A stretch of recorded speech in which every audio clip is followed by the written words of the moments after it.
Swayam Prabha. Digital India. Educated India.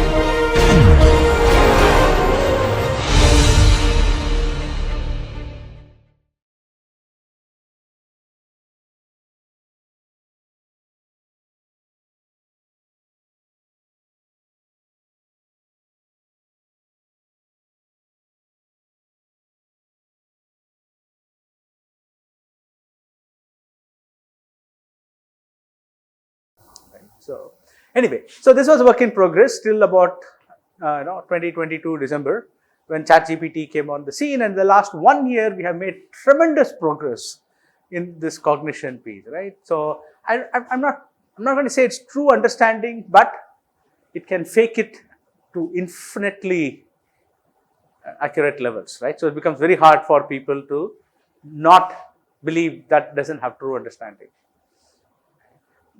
At this point, I don't even know what true understanding means, right? So there is this phrase that people use, right? It looks like a duck, quacks like a duck, it's a duck, right? So we don't know, right? So it's systems are getting so good. So now people have started declaring all of this as a great success, right? And like I said, reasoning, we knew how to do this for several years, right? So we have had huge success in. So when AI engines became so good that they could beat chess champions on a regular basis, it was Deep Blue, right? It was a huge news story, right? Everybody talked about it. Guess what is the state of art today? State of art today in terms of AI playing chess. Sorry?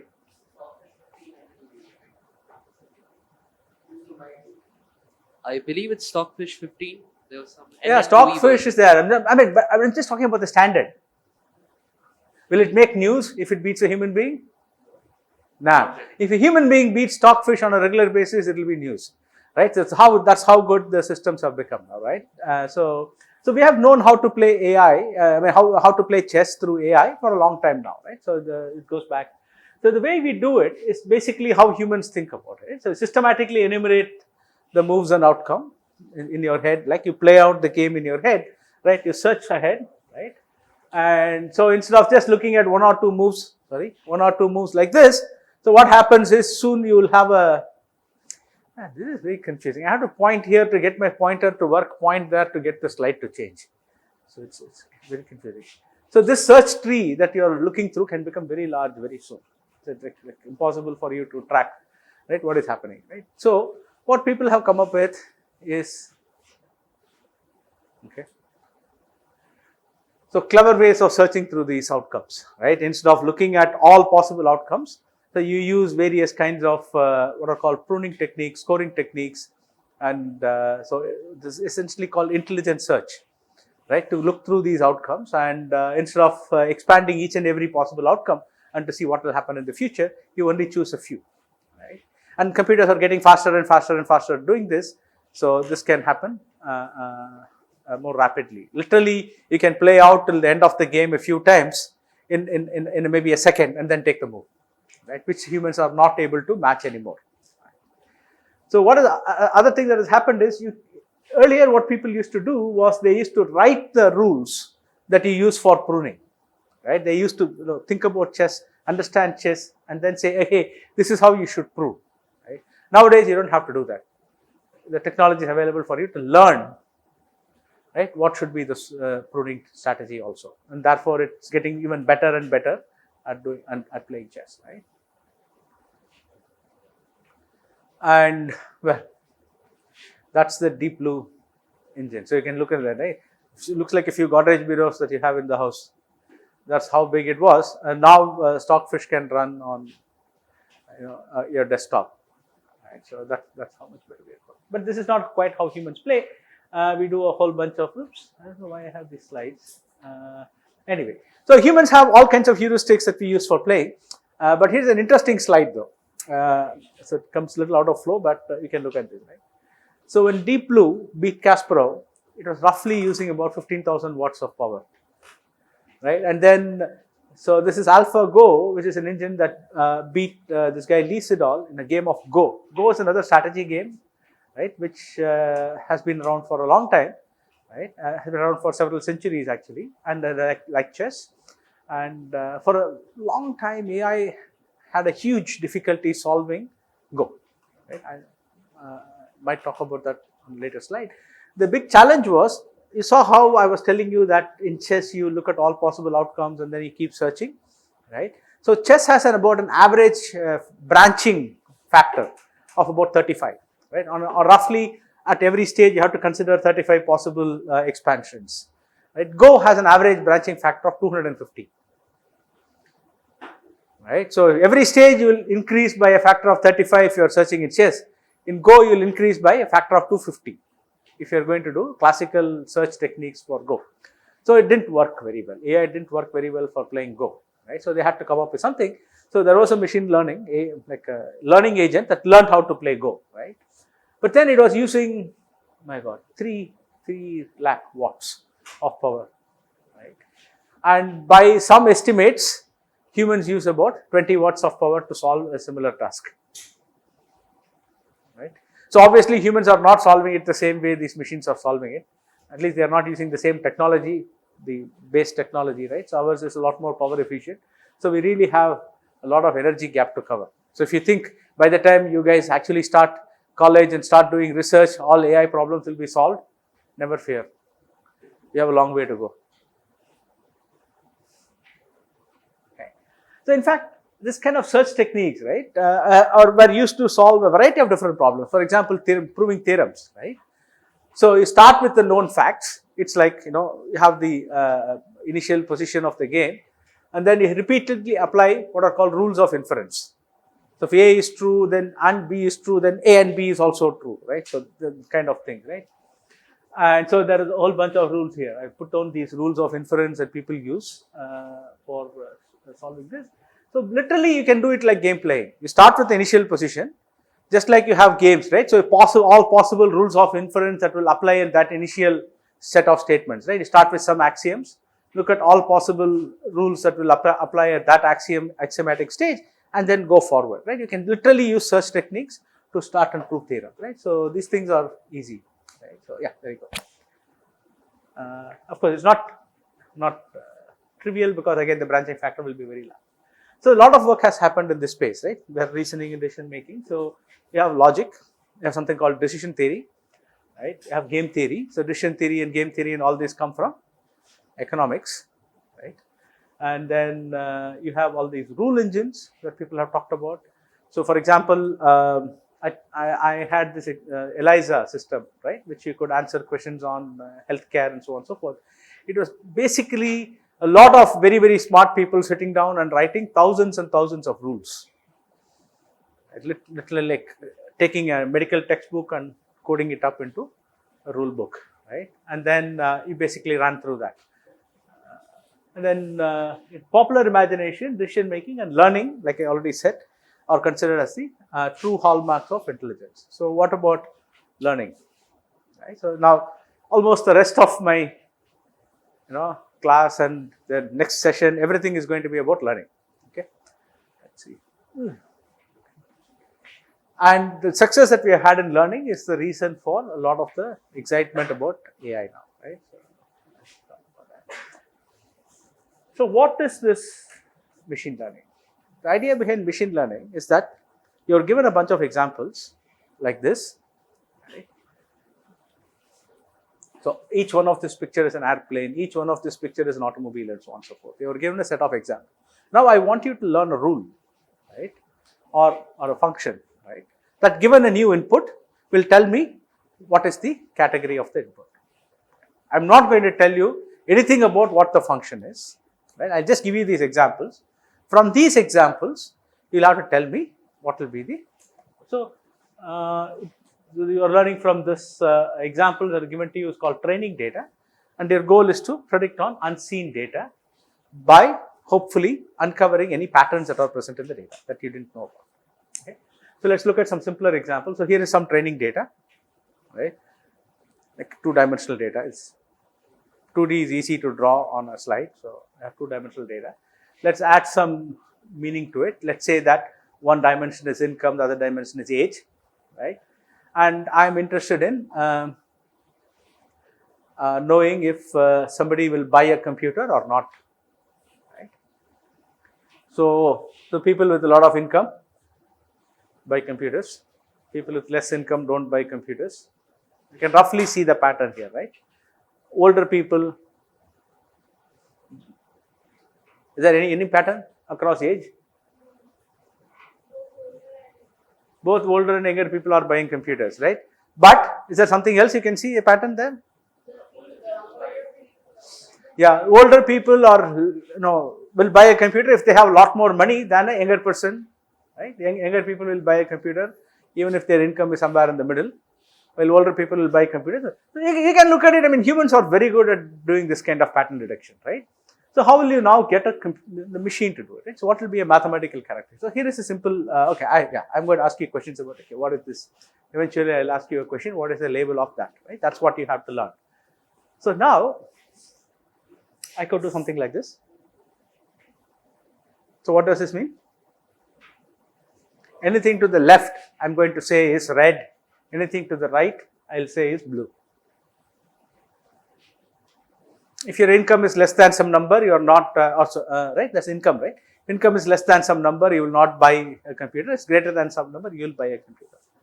Is this a good rule? Fairly okay, not too bad, but it's still making some mistakes, right?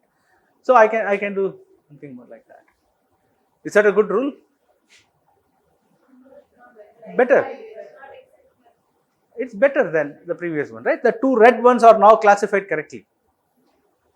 Right, I had two red, that was a problem earlier. So here I was getting those, I would have classified those two red ones as blue if you had asked me. Now I'm saying those are red, right? That's not bad, right? But describing this becomes harder. Earlier I just said if your income is low, then you do something. If your income is high, now it becomes a little bit more tricky. So you have to use income and age to explain it. And mathematically, earlier, how many parameters did I need? 1. I just needed to tell what's the threshold on the income. Now, how many parameters do I need? 2, right? M and C. Right. How about that? Is that a better classifier? Right. Now, I'm doing everything right. I'm still getting one thing wrong. How many parameters do you need for this? 3. If you assume it's a quadratic, you can approximate it with a quadratic, right? So it's 3, but this is perfect, but only on this sample of the data, right? Look at how many blues are there around surrounding that one red. Right? Most likely something went wrong, right? Either that person actually bought the computer, you recorded it as didn't buy, or the guy came into the shop with all intentions of buying a computer, but then forgot his wallet at home or something and left without buying, right? So noise. So you don't want to fit your training data too much. So maybe this is the best possible thing that you can do. Right? So these assumptions that we have been making about how complex a line that you have to draw, right? Is it just a axis parallel line, or is it a straight line but with a slope? Yeah, please. Is it a straight line with a slope, or is it a more complex function? All of these, right? Right, or assumptions that we have to make about the decision rule. Right? So what happens if you don't make any assumptions? If I say that the rule can be anything, sorry?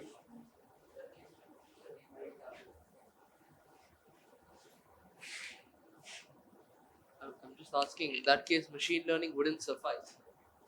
It is, well, deep learning is machine learning. Or would you have to use everything is, learning? so you are that's a good point. So whenever you are using all these complex architectures, you are still making an assumption about what will be the form of the function, right? It might not be a straight line, it might not be a parabola, right? But you are still making some assumptions. If you don't make assumptions, you can't learn anything.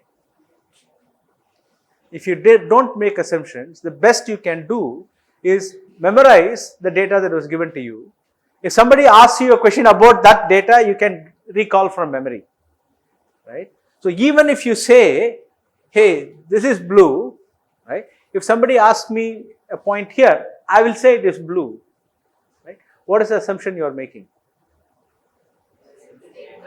There is continuity in the blue, right? Blue will not change rapidly in such a short distance. So if something is blue, next to it is blue, right? I'm already making some assumption about the nature of the decision rule, right? If I don't make that assumption, I cannot learn from examples. Okay, so this is something very, very important. You should remember that. So when you're talking about this, I'm learning all of this, there is this thing called, technically we call it as the bias. It's called inductive bias, right? So you cannot have machine learning without bias. When people start talking about, there is AI is introducing so much bias in this and that, it's important because without bias you can't learn, right? So you have to figure out what is the right kind of bias to have. That is the challenge, right? So anyway, so quickly walking you through that. So I have a training set, right? That data, sorry about the poor contrast. And so I'll have data that comes something like this. I could potentially transform it into more manageable numbers. So all of this you still do. I mean, whether you are using your fancy deep learning methods or other things, you still are translating your data into numbers, right? And trying to do this normalization and everything, right? Whether you do it yourself explicitly or a program does all the processing for you, you still having to do all of that, right? Finally, you have all this computation, and then you come up with a classifier. A classifier is a line, right, that we talked about. Now, it is not enough for me to test on the data that I was given to find the line, right? The training data itself, if I keep testing, so what will happen is I will start overfitting the data. So I'll make sure that every little mistake that was there in the data, I will repeat it, right? So what you should be looking at is testing the classifier you get on an independent data called the test set, right? And then you do the validation, and then once you're done, you get back here. You can keep going until you are happy with the performance of the classifier on the test set. At that point, you declare that you have a good data set and then output it. Okay, so this is the whole process that happens regardless of what algorithm you're using at the back end, right? So very quickly, just to go back and tell you about this case study on computer vision, right? So we talked about how in ImageNet you are doing so much better than humans right now, right? So in ImageNet you are doing better than humans now, and why did that happen? So there's this technology which we now call as deep learning, which is a specific form of machine learning. So what deep learning does is make certain assumptions about the nature of the function that you are going to learn, and then go ahead and try to find the function from the data that is given to you, right? So the assumption that deep learning methods make is that my function is organized in this kind of a layered computation, right? So each layer, what it does is looks at a small patch of the input from the previous layer. So the input will look at the image itself. Every subsequent layer will look at the output from the previous layer, right? So it look at a small patch, right, and do some computation, and it will give you a number. Okay, and then you keep doing this after one layer, after another, and you hope that it will learn something meaningful. Oops, right? So this is essentially what happens. So the first layer, right, looks at the image, right, and it ends up learning things like corners, right, color changes, lines, and so on and so forth.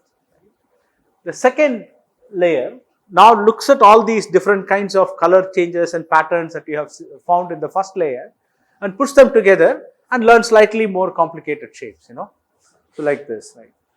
Different color combinations changing, or little patterns here, and so on and so forth, right? It starts learning these in the second layer, right? And the third layer starts putting more of these patterns together, looks at repeated patterns which are called textures, right? So it looks like textures like that, right, and so on and so forth. It starts learning more and more complex patterns, right. And then the higher layers, right, fourth layer starts putting together parts of an object. So this was trained on animal data, so it starts looking at dog faces and bird legs and car wheels and so on and so forth. It starts recognizing different parts together, and the fifth layer starts putting the full picture together, right. So it's okay, this is a dog and so on and so forth. So each one of the outputs that are coming from the final layer will be 1, right, if it is a dog for something, right. So another output will become 1 if it's a cat and so on and so forth. So different quote unquote neurons, as they are called, will be active for different kinds of objects. And the amazing thing is all of this was learned by minimizing the prediction error that you are making on the data. So we talked about that in the beginning, right. So we drew the straight line, and then we saw that we were making 3 errors. So we made the line slanting, then we found we are making only 2 errors, and then we made the line curved, and then we are making only 1 error, and so on and so forth. So basically we were actually minimizing the error on the training data. Similar process is actually used here. I mean, the actual math is different, right, but the similar process is used here for learning all of this. So finally you end up with solving this problem, right, and the number of layers. So the AlexNet was the first deep learning agent to beat the human performance, right, and it used around 8 layers, right. And today ResNet, the full blown ResNet uses about 150 layers, and with all these transformers and things like that, I mean, even counting layers is becoming meaningless, right. So they don't do layers anymore. They just, things are wired in a more haphazard manner, but they found a systematic way of doing these things. So this is what makes this really amazing. The fact that I just have this humongous structure, right.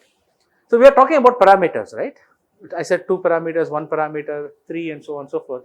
How many parameters you think, I don't know, the latest version GPT-4 requires?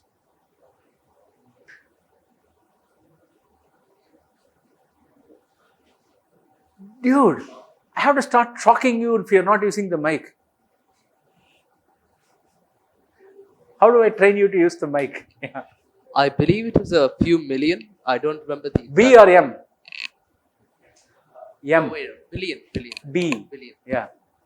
So it's of the order of a few hundred billion parameters, right. So when we're talking about 1 and 2, it's easy to visualize and check on things for you, but now we're talking about a few billion parameters, and the math is very different from what we had in the 80s and 90s and so on and so forth. And it's actually, if you use the old intuition that you get from math, it is not even clear why these GPT models work. Right? So there is something that we have missed in the way these machines learn, right? And we still have to understand the nitty-gritty details of the math as to why it works. Right? A lot of progress has been made in the last 5 years, so we are closer to understanding how the math works, right? But it's really amazing, right? So we managed to put together such a complex system, right, that we don't quite understand how it behaves now. Right? But don't get fooled; it's still mathematics underneath all of this, right? Nothing magical happening. It's just that we don't understand. Of course, the same thing with speech recognition. All of these work fine. So, And of course, I don't have to tell you about this. Yeah. so what's the difference between the layers? Good question. So in the olden days, right, so AlexNet and things like that, right? So they didn't have too much of a difference in the actual way the layers were hooked up, right? So what was different is what was the input the layer was seeing, right? The third layer will see the input from the output of the second layer. It won't see the image directly, right? The fourth layer will see the output from the third layer and so on and so forth. And therefore, they could build more and more complex functions, right? So that is the primary thing that distinguishes one layer from the other. But typically, the layers were very similar in structure, right? And then when ResNet and other things came, right? So they started having different kinds of functions for each layer, right? The math that you do, right? So the actual mathematics is very simple. So let's say you have a vector xi, or let's call it x, and then right? So x1 to xp is the input, right? So what you would do is you'll have a weight vector. So you'll do a w transpose x, right? And then take some function of it, right? So you could do a sign of w transpose x and things like that. So if w transpose x is above a certain threshold, or if, which will basically be 0. So if it's above 0, the output will be 1. If it's below 0, the output will be minus 1, right? Something like that. So that's basically the sign function. So you can take the sign function. Now my input could have been a very large vector, right? Now for different w's, I will compute different sign functions. So now my second layer's output will be just a bunch of plus and minus ones. Now the third layer will operate only on this plus and minus ones, and then will produce another output and so on and so forth. And using that, for example, I can solve the XOR. That's an easy one for me to tell you to think about. So there is one function that will output a plus 1, right? If this is true, 0 otherwise. There will be another function that outputs a plus 1 if any one of these 3 conditions are met. That's easy for me to do, right? So if it is below this, right? If both are 0, right? Then I'll output a minus 1. If any one of them is not 0, I'll output a plus 1. Right? And then if I can flip the whole thing, and then I can take the negative of this, right? And then I can output a 1 here and 0 everywhere else. And now again I can compare. If 2 of them are plus 1, then my output is 1. If the 2 of them, even if one of them is a minus 1, then my output is 0. So that way I can do this layers of computing, and then can solve the XOR problem, which I couldn't solve with a single layer. So that's basically what happens with the different layers, right? So what the modern architectures do is they don't use the sign in all the neurons. So some neurons might use sign, some might use something else. So that's what the major difference in the layers. But the power comes from having more and more layers, more than anything else, right? Yeah. So what do we mean by neural networks? It's nothing to do with the brain. Okay. So what we really mean by a neural network is this computation that you are doing here, right? So if you draw it in a fancy box,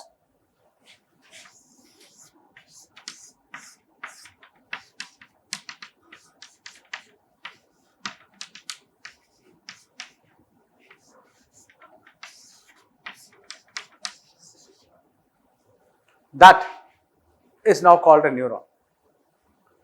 Basically whatever I did here, right? So this is my x, this is my w, I did w transpose x, I put a sign here, the output will be, the y will be plus or minus 1. Now this very, very simple computational structure is called a artificial neuron, right? So the neuron is really just this threshold function that we have, right? And then people started connecting these quote unquote neurons in these large layered networks, and that started doing all these computation. So that is what is essentially a neural network. So the network comes from the connections you made between these simple devices called neurons, right? And so neuron is really a computing widget, right? Nothing to do with the biology. The reason why it is called a neuron is our neurons tend to behave in this kind of a thresholding manner, right? They get input from a lot of neighboring neurons, right? In your brain, they take a single neuron in your brain. It takes a lot of inputs from neighboring neurons that are connected to it in the network. And if the number of neurons that are on, right, that are active in the neighboring network is above a certain threshold, then this neuron will come on, right? So that is how the biological neuron operates. Right? And that is the reason why people started calling this as a neuron. Right? And the original Macula-Pitts neuron, right? I was telling you in the 30s, he proposed a mathematical model, was a lot more complicated than this. Right? So it had connections that will turn it on, connections that will turn it off, and so on and so forth, just like our real brain. Right? So all our connections are not equal in the brain. Right? Here all the connections, they are equal. You just have a weight on it, but all of them mean the same thing. Right? But in biological neurons is a lot more complicated than that. But this is essentially what a neuron is.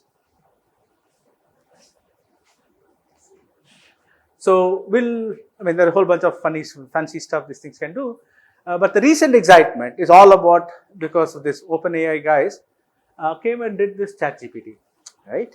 So ChatGPT is a great advancement in AI, no doubt, right? but the hype of ChatGPT is because they made a public facing interface for ChatGPT. Right? They literally had no control over what kind of applications you are putting this super AI to and so on and so forth. So they just released it, without any controls. Right? It is not that OpenAI was the first person or first group to come up with this ChatGPT technology. In fact, everything that GPT builds on was actually developed at Google. Right? And these guys put this together and made this ChatGPT. They trained it on huge volumes of data. Right? And a lot of the excitement is because the general public is using such a high level AI directly for the first time. Right? In fact, a lot of this kind of processing goes on when you say, okay, Google. Right? So a lot of AI happens in the background. Right? A lot of it is actually using the same transformer technology that these guys are using. The excitement is because of the raw interface that they expose to the public.